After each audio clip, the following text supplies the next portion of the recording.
जग में आपस में बना के राख मेल हो, आपस में बना के राख में मगरू यही के रहले चार ठे ललनावा बुधिए से जीते सारा खेल हो, बुधिए से जीते सारा खेल।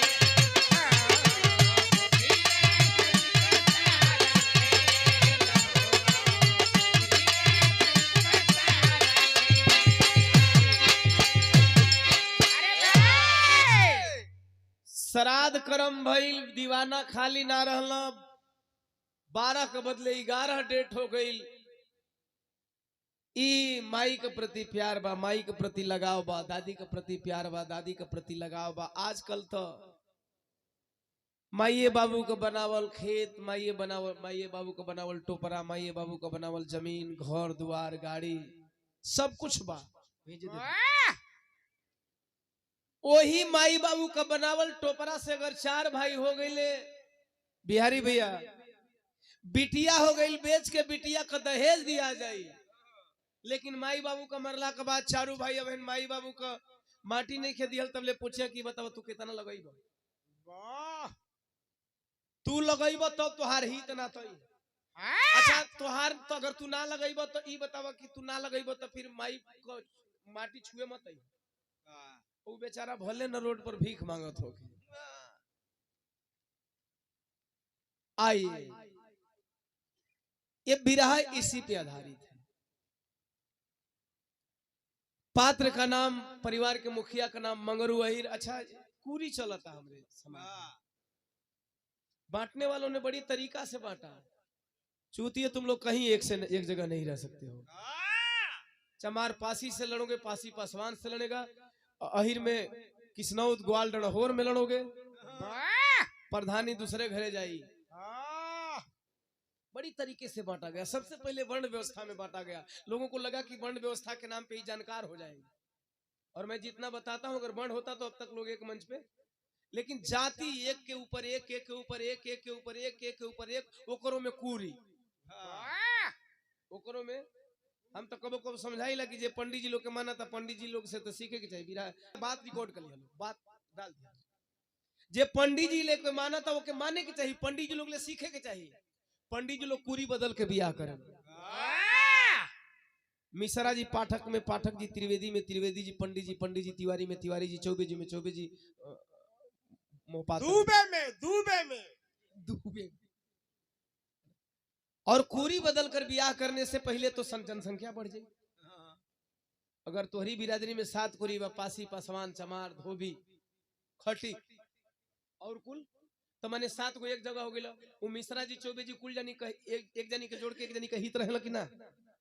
थाने पर पहुंचे कोई तो पता चल कि मिश्रा चौबे दुबे तिवारी कुल आए का, तो भैया हमारे यहाँ इनकर बेटिया है, तो हमारे यहाँ इनकर बहनेउरा, तो हमारे यहाँ इनकर समधियान है, तो हमारे यहाँ सड़ुआन, यानी कुल जानी। अब तू लोग चमार का जरूरत पड़ी था चमार जी, पासी का जरूरत पड़ी था पासी जी है, पासवान का जरूरत पड़ी खाली पासवान पहुंची। कुरी बदल के बियाह करने से हाइब्रिड के बच्चा पैदा होते हैं, बच्चन का नस्ल तगड़ा हो जाता है, 2 जनरेशन हो जाता है। पंडित जी लोग ने सीखा, पंडित जी लोग का बुराई मत कहनी, पंडित जी लोग का ज्ञान वाली बात ले ले।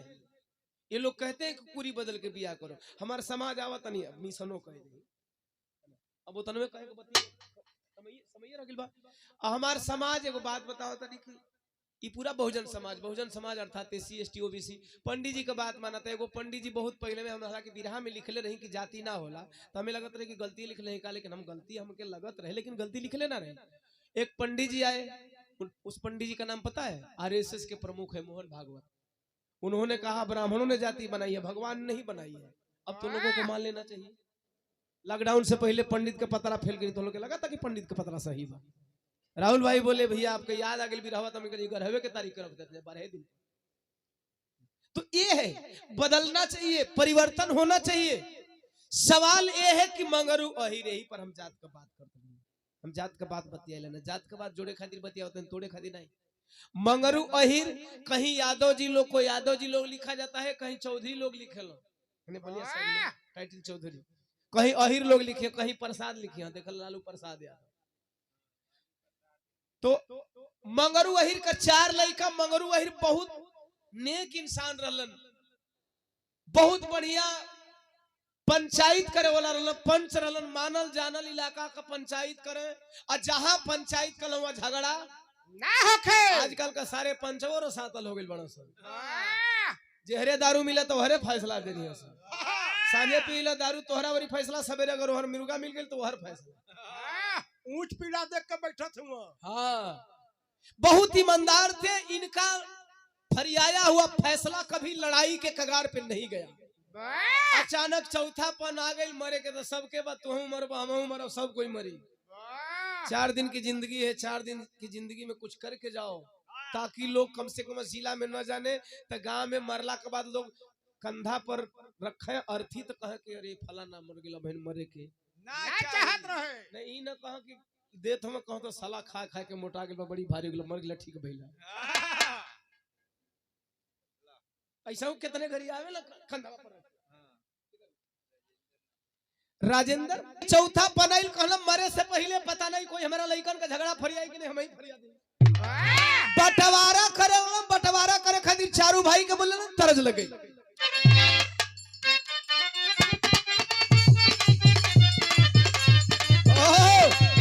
तरज बड़ी रंगीन बा।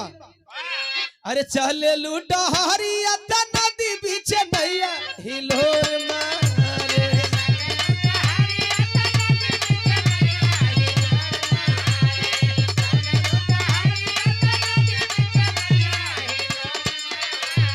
चले लूटा हरिया नदी बीच नैया हिलोर मारे। हाँ हिलोर मारे, अरे करही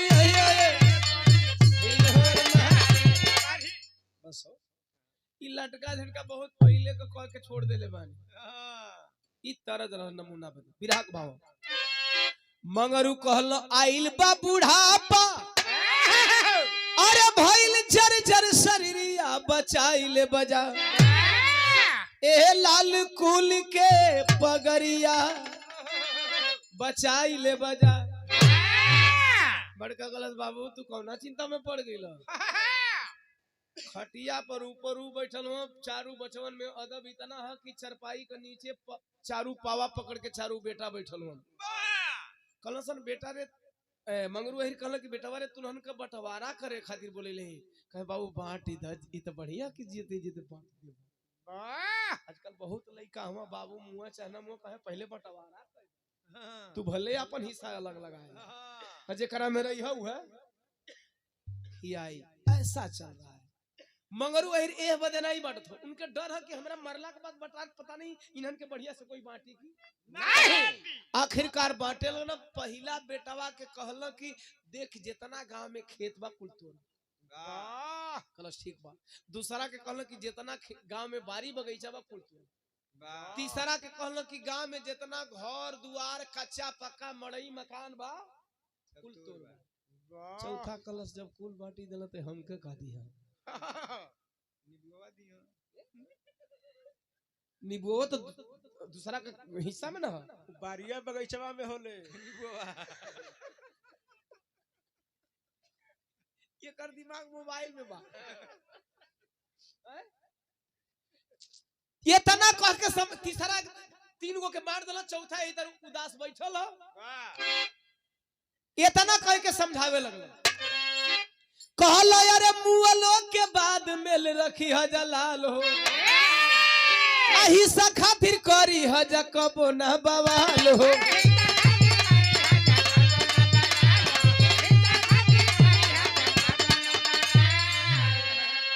बड़का कलश बाबू 3 गो के बांट के तू कथो बवाल मत करे, जे हम ते चौथा नंबर वाला लाठी लेके दौड़ी। कहला ना ना वो खरो हिस्सा रख ले।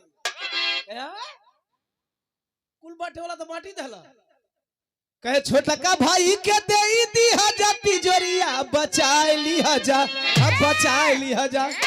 अरे लाल कुल के पगड़िया बचा लिया जा।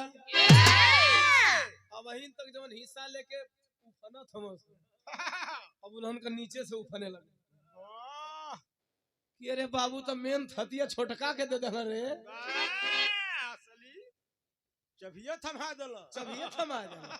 कल बेटा जिंदगी भर का सोना या सरफी हीरा जवाहरात मोहर रुपया पैसा जवन कमैले बनी तवना तिजोरी का मालिक छोटका बा, बड़का कपार धो के गिर गिर कलस तू तो झगड़ा लगा देला। अब बात फंसी गई। अच्छा मरना सबको है, कुछ दिन के बाद मंगर वही लटक गई, टाय टाय फिर चल गई। जब चल गईलन आय हाय दुनिया रोवत है, चारू भाई का हिस्सा का लगल। हम नहीं बतैली कि भैया मरला के बाद यह हो बड़ी बढ़िया परिवार बा कि माई के मरला के बाद ओम प्रकाश दीवाना आइल बड़ा, वो डेट बदल के आखिरकार मंगरू अहिर मर गए, तरज बदल गई। क्या लगाया नंबर तनी पढ़ ले, सर्दी में ही ऊपर ले बोल ले, एक और पढ़ ले। तरज भाई अरे गोरी यार, सुरेंद्र भैया के जमाने वाली तरह। अरे गोरिया रे बिजुरिया कहवा गिरी, गोरिया रे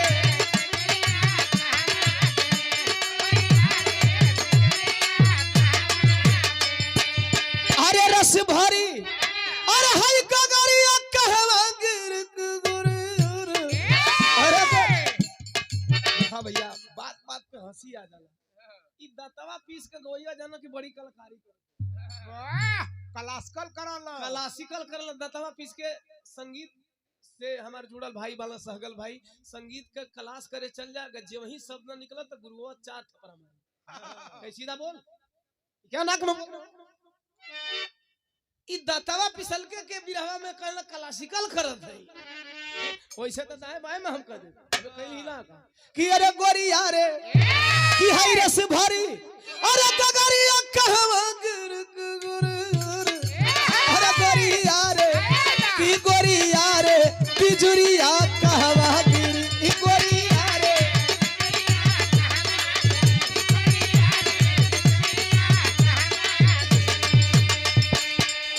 आज तो है नया रूप दिखाई भैया, आज तो है नया रूप। हम कबो बिरहा से मजाक ना करी चाहे पब्लिक कैसे हो। भाव हो कि अरे मुअत्ते बाबू के घर में रगड़ा बढ़ल, अरे वही तिजोरिया के पीछे झगड़ा बढ़ल कि मुअत्ते बाबू हो मुअत्ते बाबू, अरे मुअत्ते बाबू के घर में रगड़ा बढ़ल।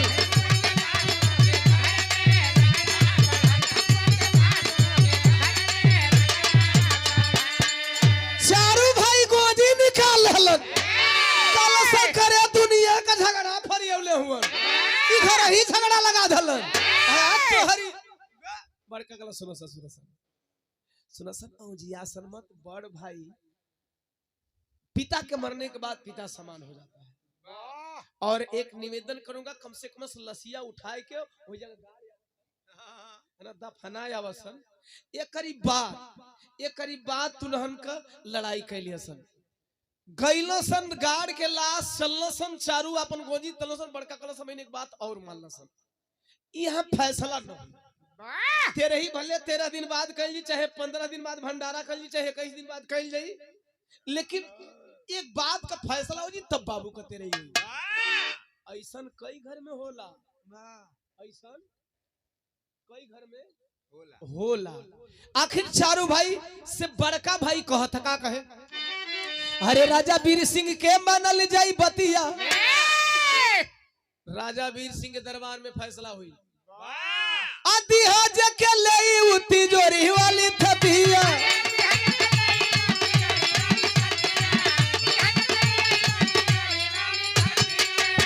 अरे चलल रही में जीवाया फतरा फड़ल मुअत्ते बाबू हो मुअत्ते बाबू, अरे मुअत्ते बाबू के घर में रगड़ा बढ़ल।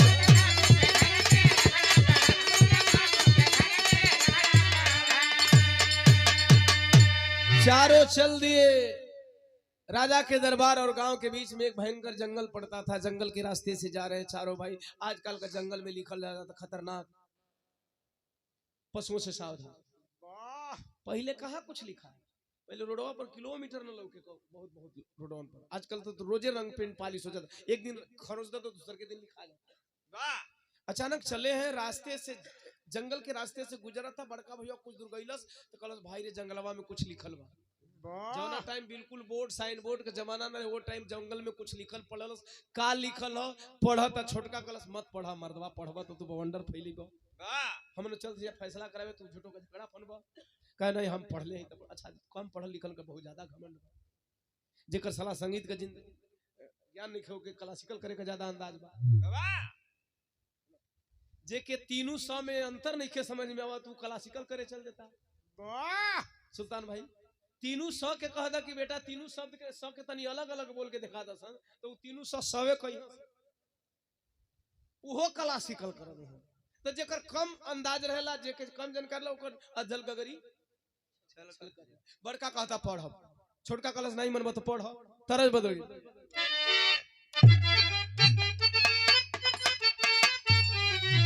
हमार भौजाई हमसे सवाल कर रहे हैं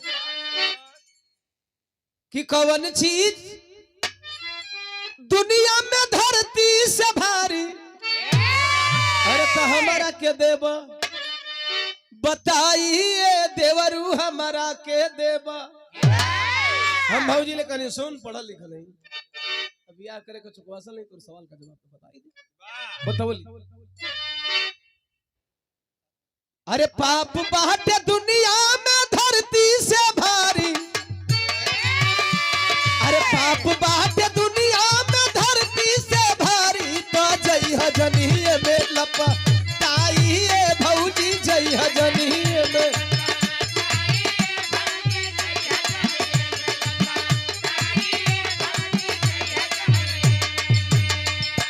बड़का कहलस गइल बा पशु एक टेढ़ मेढ़ लागे।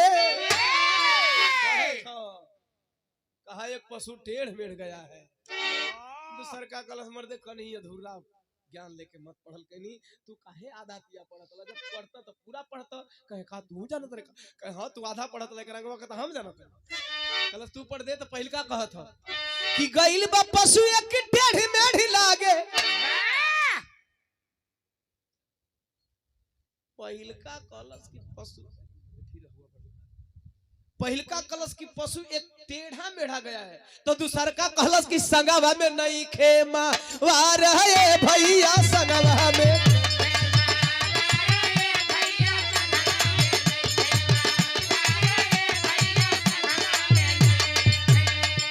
पशु रास्ते से निकल गया है, पता नहीं कहां गया था। बड़ा भाई पढ़ रहा है, एक पशु टेढ़ा मेढ़ा गया है। दूसरे ने कहा संग में मवार नहीं है, मैंने वो के चराए वाला।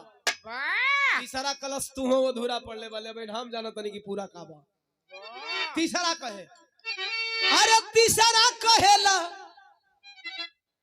एगो अखिया का कान बा। अरे भैया बतावत हुआ कि आंख मारत हुआ। कब ऐसा कहले इन्हें आंख मारले से का फायदा में, बाहर जा रहा पूरा का। देखा उदय के भेंट ढेर बन चढ़ी नहीं। अच्छा बरवे न देखत हुआ और कुछ नाम देखत हुआ। तीसरा कहता, अरे तीसरा कहेला एगो अखिया का कान बा। अच्छा ऐसे न करे तो काम समझ नहीं। एक आंख जब नहीं रहेगा तभी काना होगा ना। दोनों आंख नहीं तो काना के भाई, एक आंख रही तबियत नहीं तो नहीं काना भाई। गौवा हेने सोने तकला ताकि हेने तो हेने जाना। साला बने में लगा था कि आंख साला गड़बड़ा जाए। तीसरा कहेला एगो अखिया का कान बा। चौथा कहता, अरे चौथा कहे ऊंट हवे लादल सामान।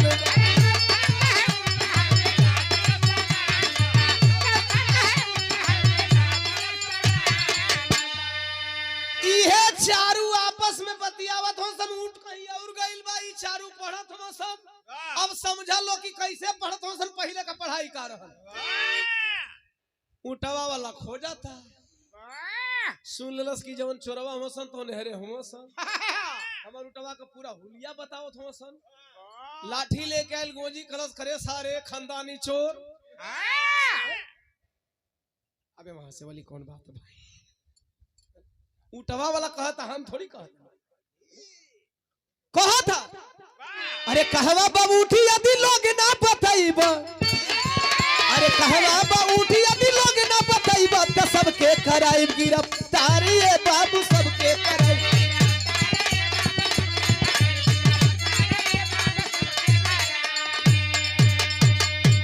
ध्यान से सुनेंगे। अभी तक आप लोग हंस रहे थे। मैं बता दूं, शरीर में 10 इंद्रियां होती हैं, 5 कर्म और 5 ज्ञान। मैं मजाक नहीं करता कभी विरह में। अगर विरह मेरा हास रस लगे तो भी उसमें कुछ न कुछ ज्ञान की बातें। शरीर के अंदर 10 इंद्रियां होंगी और 10 इंद्रियां होती हैं। 10 इंद्रियों में 5 कर्म इंद्रियां, 5 ज्ञान इंद्रियां। आप ज्ञान इंद्रियों को जितना विकसित करते हैं उतना ही आप समाज में अनुभव रखते हैं। ज्ञान इंद्रियों को आप जितना ही विकसित करते हैं उतना ही समाज में आप अनुभव रखते हैं।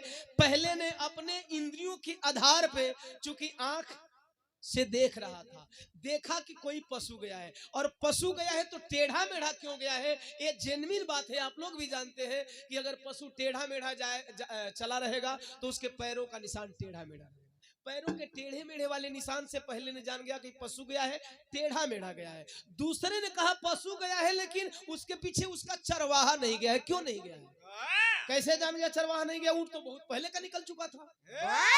क्योंकि जिस रास्ते से वह ऊंट गया था वह रास्ता नम था, और नम रास्ते में अगर आगे पशु गया है तो पशु के पैरों का निशान है, तो पीछे से गए हुए इंसान के पैरों का भी निशान होना चाहिए। नहीं था, इसलिए कहा चरवाहा नहीं गया है। अब तीसरा बहुत बारीक पढ़ ले हो कि एक का काना हो, ये समझने वाली।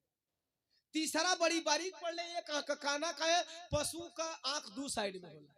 हमन का एगो आंख बंद हो जी तब वो सीधा लौकी, लेकिन पशु का एगो आंख अगर फूट उठ जाए तो एक आंख से लौकी, एक साइड का ना लौकी। ऊंट का आंख एने एने एने वाली बाएं गड़बड़ है तब वो बाएं न लौकी, दाएं गड़बड़ है तब दाएं न लौकी। वो गइल है तो एक ही लगे घूमल रहे। वो जितना दूर गइल रहे एक ही लगे घूमल रहे। एक ही लगे घूमला का मतलब करे कि जो नखिया काना रहे और लौकत में रहे वरिया लड़ी जाए। जब पेड़वा में लड़े तो धागे जे हर लौकी वहरे न घूमी, पहले वहरे लड़ले है। अब हेने लड़त है, बार बार लड़त है, लड़ी लड़ी जाए पेड़वा में नजरिया लड़ी लड़ी जाए। नहीं लड़ावा नहीं, हम दूसरा लड़ावा थे। वो जे नजर लड़ावा थो लड़ावा, हम नजर न लड़ाई। हम एक आध मेरी विरहा में बताओ बदे आंखों को दबाए दे ये हमार लाइसेंसी विरहा बा ना। अब मेहरारू है तब करबे ओमा कोनो परहेज नहीं के। ये बड़ी परेशान है, नहीं सोचले खाली मेहरारू में वाह इनहु के फंसैबे कहां? नहीं यार, खाली दबावत है खाली दबा के छोड़ देबो, मरबा नहीं अकिया। गौर करेंगे इस तरह से। और चौथे ने कहा ऊंट है सामान लादल बा, चूंकि ऊंट का पैर का निशान अलग बा, और जौना रास्ता से गए ओकर बोरिया में चीनी उनी लादल है, चूटी लगत रही सर, फाटल उटल रहे, कलश सामान लादल, वजनदार ऊंट लगत रहा। इस आधार पे चारों ने पहचान लिया, लेकिन ऊंटवा वाला के लगत है कि चुरैया हो कलश करे चुट्टा कहा जात वसन कहे सारे तुनहन का ऊंट न चुरली हमन जाती झगड़ा फरियावे राजा का दरबार में। कल चलो सनमऊ राजा का दरबार में केस लिखाई। 4 से 5 हुए, कुछ दूर आगे गए 5 लोग। बड़का कलश फिर हमार पढ़े का मन करता, जंगलवा में कुछ लिखल बा यार। कहे चोर चोर कहत आवत ना पीछे पीछे, चोर चोर कहत आवत ना पीछे पीछे। अब का कहल चाहता रहा, कहे पढ़ेंगे चाहे कोई दुनिया कुछ भी कह ले, हमार काम बा पढ़ल। कहे पढ़ा। अब बड़का का पढ़ा तो तरज बदल गई।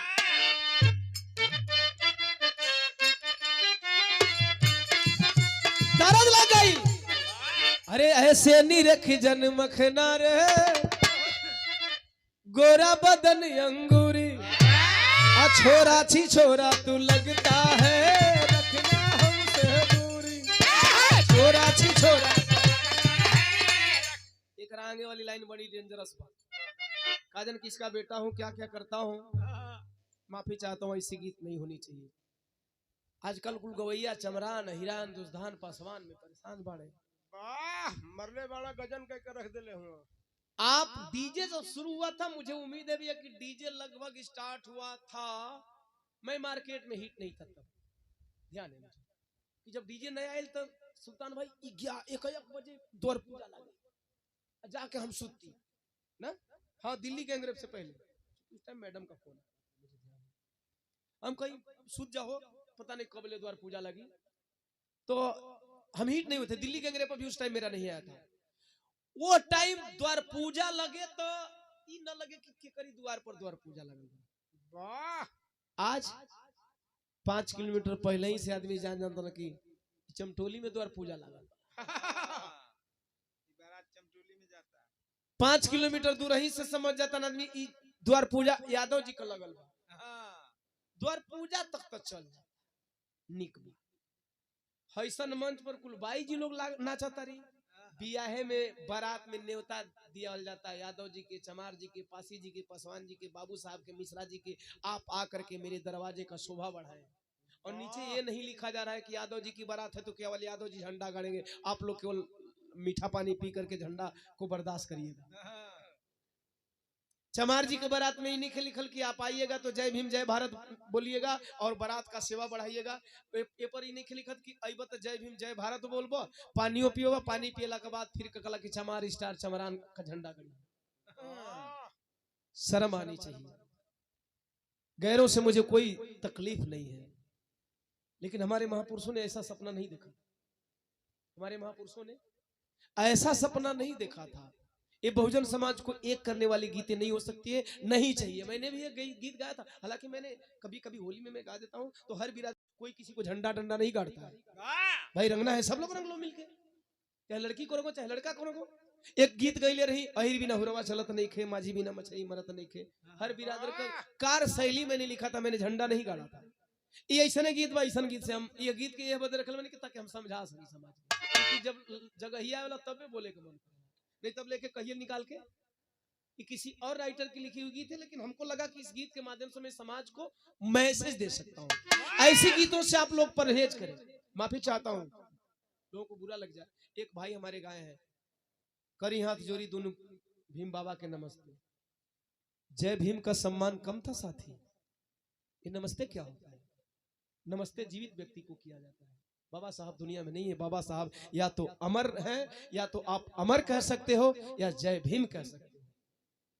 इन चीजों का विरोध करना चाहिए पढ़े लिखे समाज को। हमें किसी गायक साथी से कोई एलर्जी नहीं है, गीते बजे। एक बात के लिए मैं कभी कभी कह देता हूं, बाबा साहब को लोग अवतार बताने लगते हैं। बाबा साहब अवतार नहीं है। जिन्होंने अवतार नहीं माना वो अवतार हो कैसे सकते? जिन्होंने अवतार को माना नहीं, कभी अवतारों को तवज्जो नहीं दी, उन्होंने रामकृष्ण को नहीं माना तो अवतार हो कैसे सकते? समझना चाहिए इन चीजों को। ये गीत नहीं रहती तो ये भाव नहीं आता, इसलिए इस गीत को मैंने रखा है, वरना इस गीत के जगह पे कोई और धुन में लगा देता। बिरहा में भाव हो, बड़का भाई पढ़े लगल। अरे बोलल बा बड़का बिरनवा हो, अरे गइली बा एगो लुगाई। जंगल का पढ़ाई चालू बा। बड़ा भाई कहा एगो मेहरारू गइल बिया। छोटका कला सब तोहरा जी में ये कामे रह गेल बा, तू मेहरारू देखबो करबो। बार झर गेल सहूर सिखबो ना, खाली मेहरारू का चक्कर में रहा ला माने कह देली त भैया पर कह देली नहीं। ओकर बार झर में सबसे बड़ा रहा।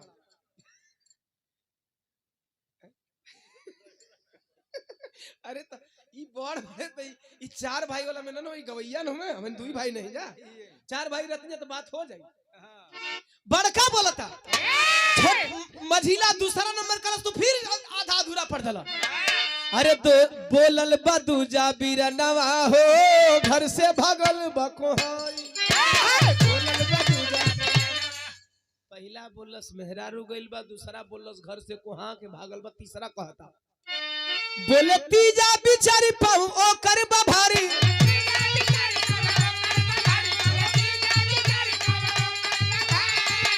अरे कहे चौथा जुलहिन खूबसूरत बा।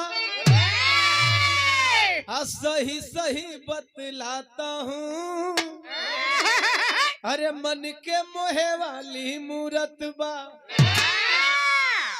अबे मैं सोचबा कि कैसे पढ़ता पहले ने कहा एक मेहरारू गई है, दूसरे ने कहा मेहरारू गई है लेकिन घर से कुहा के गई है, तीसरे ने कहा कुहा के गई है लेकिन गर्भवती है, चौथा कलश गर्भवती है लेकिन झूला ही नहीं है। समझेंगे, थोड़ा क्लियर करते जा रहा हूँ बिरहा को। पहला कहलस एगो मेहरारू गइल बा ऐसे कि रास्ता पर पैर का निशान रहे, तो तोके बता देतनी जे जानकार बा ओके पता बा कि मेहरारू का गोड़ का निशान कैसन होई, मर्द का गोड़ का निशान कैसन है? दुनिया में ऐसा व्यक्ति भी बाना ये धरती पर, हम प्रमाण देव कि कैसे बने। तू लोग के लगत हो कि हम बना के कहता नहीं। पहले ने कहा एक औरत गई है, दूसरे ने कहा औरत गई है लेकिन कोहा के गइल बा। यो करोले जानकार निकल गई। कोहा के कैसे गइल बा आज का बात नहीं की 90 के दशक से ऊपर चले जाइएगा। हम अपने होश की बात बता रहे हैं। मैं जब बच्चा था, अब तो नहीं, अब औरतें नहीं भाग रही। पहले महीना में गांव में एक आध औरत भाग झगड़ा मार पिटैया करके। अब तो फोन बा, हाँ मारा तो ना ना ओकर भाई आके 4 गो गाड़ी देता सुधर जा। पहले जब महीना आवा तब भाग जा। मार दबा जब महीना आवा तब भाग जा। ये कहा कि महीने में भाग जा, ये अलग बोलत हो। माने महीना माने महीना में नहीं है मार बिरहा बिगाड़ रहा। अब हास रसत है ना, हास रस मत बनाना कि अनपढ़ महीना में माने गांव घर में देखल जाए कि महीना में गांव में से एक आध गो औरत भाग जा। अब भागो तो वो भागो न को हाँ के तो भैया निकल जा, लेकिन जियो गांव से बहरे जाना तो सोचा कि कौन आदमी कौन आदमी तो पकड़े तो दुल 4 कदम चला सन। फिर अच्छा देखना सन कोई निकला तो फिर कोई मनावे खातिर आवत बाकी नहीं आवत। अच्छा ये नाते पहचान गइल कि गइल बिया कोहा के, ऐसे ओकरा पीछे कोनो मारदा ना रहे। वो 10 कदम चल के घूमत रहे कि कोई अब ले आ जाए हमारे जान। पहले मोटरसाइकिल भैया लिया ना आओ, अगर कोहा के निकल जाता 5 किलोमीटर गांव बा तो 5 किलोमीटर पैदल जाएगा। सोचे कोहा के तो निकल गई। अच्छा आदमी गलती कर लेता तब पछतावा। ये तरह तीसरा कहलस की गर्भवती बिया।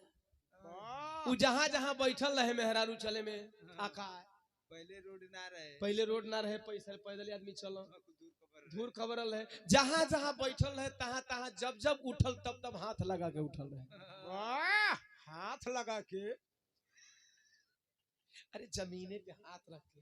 गर्भवती औरतें जब पेट में बच्चे होते हैं तो बड़ी आराम से हाथ रख के उठले ताकि भार न पड़े।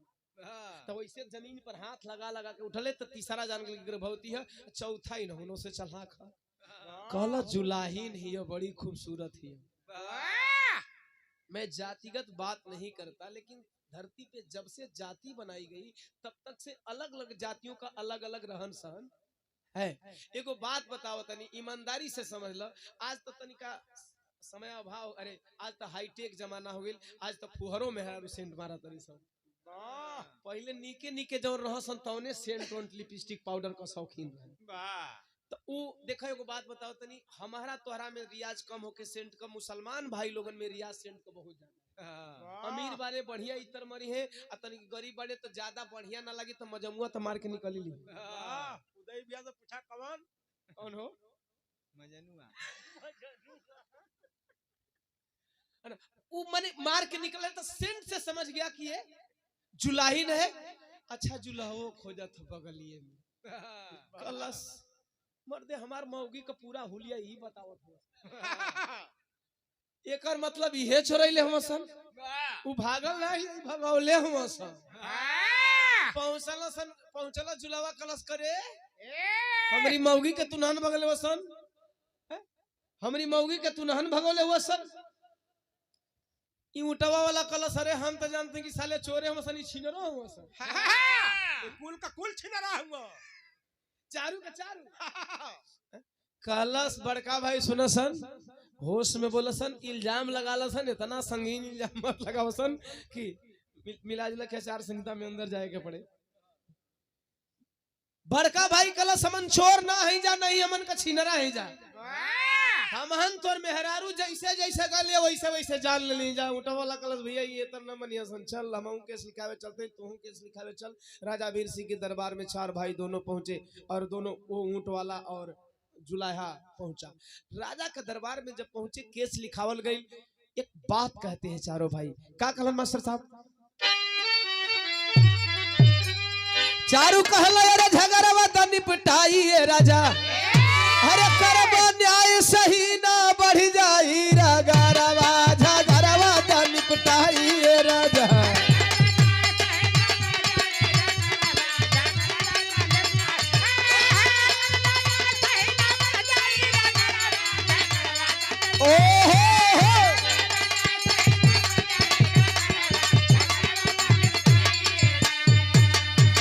चारू भाई कलसन फैसला आपका हाथ में बा राजा साहब। न हमन ऊंट चोरे ले जा, न जुलाहा का मेहरारू चोरे ले जा।